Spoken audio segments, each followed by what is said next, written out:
is definitely kind of reevaluating our distant future that is going to be very fulfilling, and how we can ground that in order to create a stable path in order to get to our North Node, our North Star, and follow that path that is going to lead us to fulfillment, ultimate happiness, where we feel very purposeful and empowered within our own life. And with Mercury retrograding there with Pluto, it is definitely bringing up everything that has been very mentally inhibiting for ourselves, and destroying it and repurposing it in order for us to kind of see things how they are, and definitely how to analyze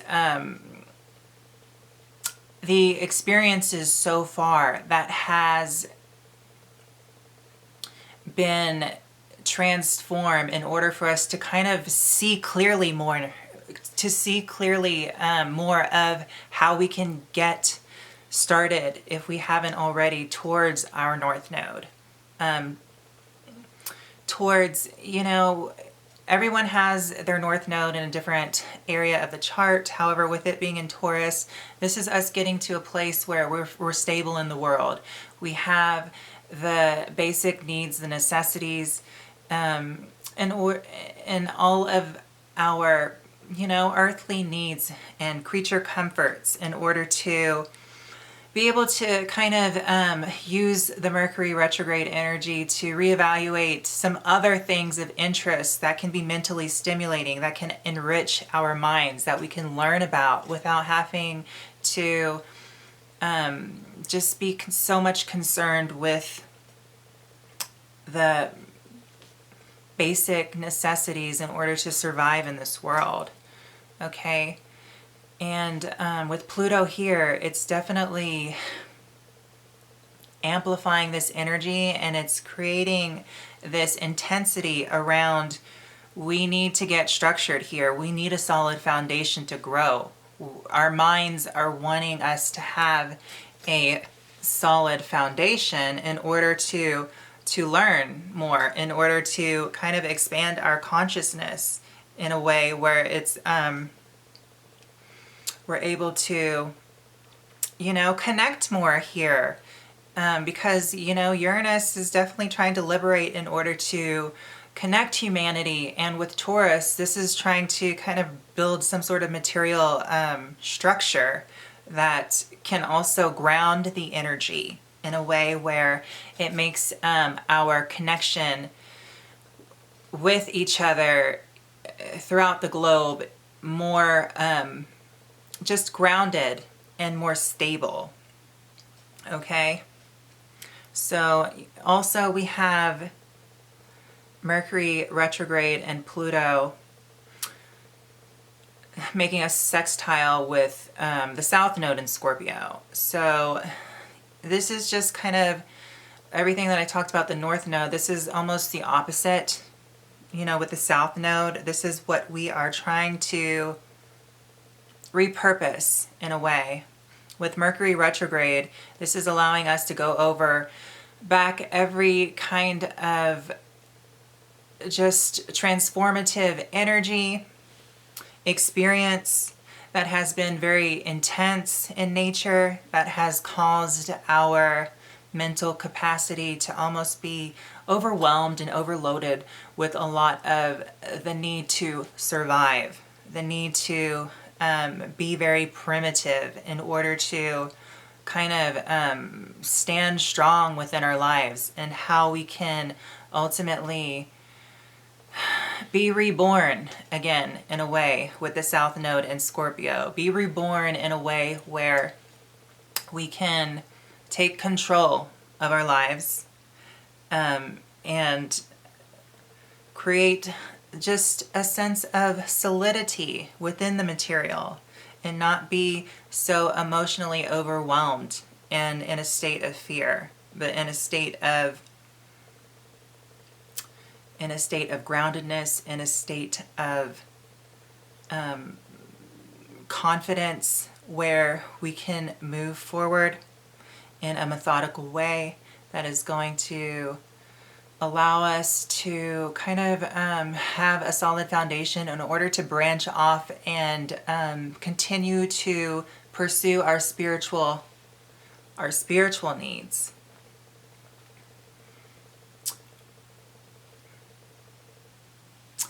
And then we have Uranus in Taurus, and it's making a square to the new moon in Saturn directly. You know, and with Saturn on top of this new moon in Aquarius, it's creating a very kind of, it's almost this, I'm feeling as if it's very, it's a trying and it's a testing energy of how we want to recreate our individualized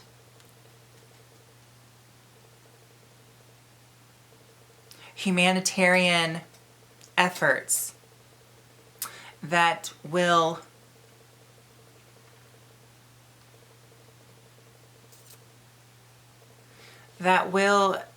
be somehow tied in with our own spiritual growth and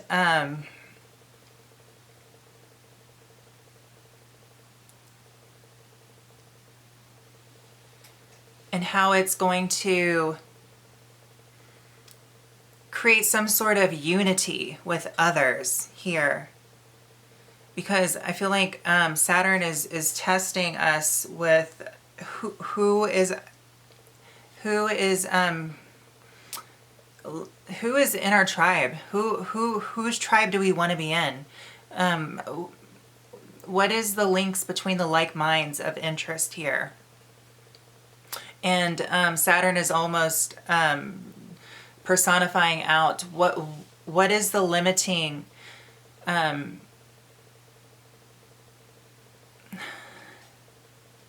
factors. What is the limiting factors here that is causing blocks between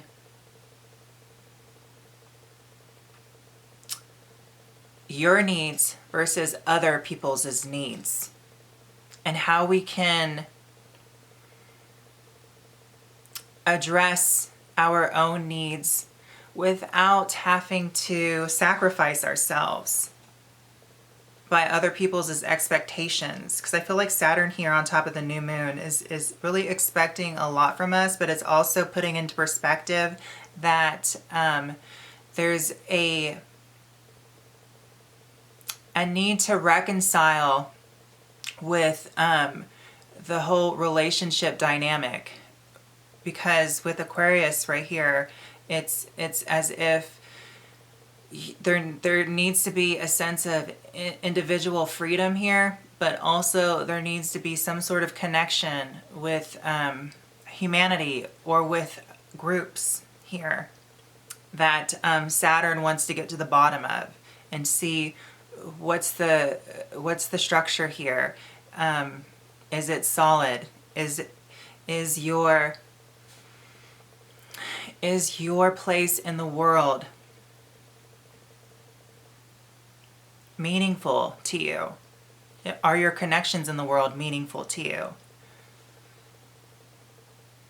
Where do you feel limited within your humanitarian responsibilities? Are you able to contribute in the community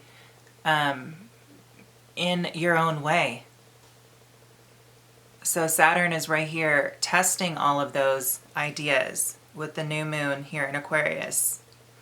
And, you know, Uranus making the square to the new moon in Saturn, it's really in Taurus, it's really shaking things up, and it's agitating the energy in a way where it's causing us to really face some hard facts about where we are in life, what needs to change in order for us to feel more, to have more individual freedom, and also have some sort of strong connection within groups, within community, within humanity, and how we can kind of break any cycle, even karmic cycle, because Saturn is very karmic, that can liberate us in order for us to stop with the social inhibition, and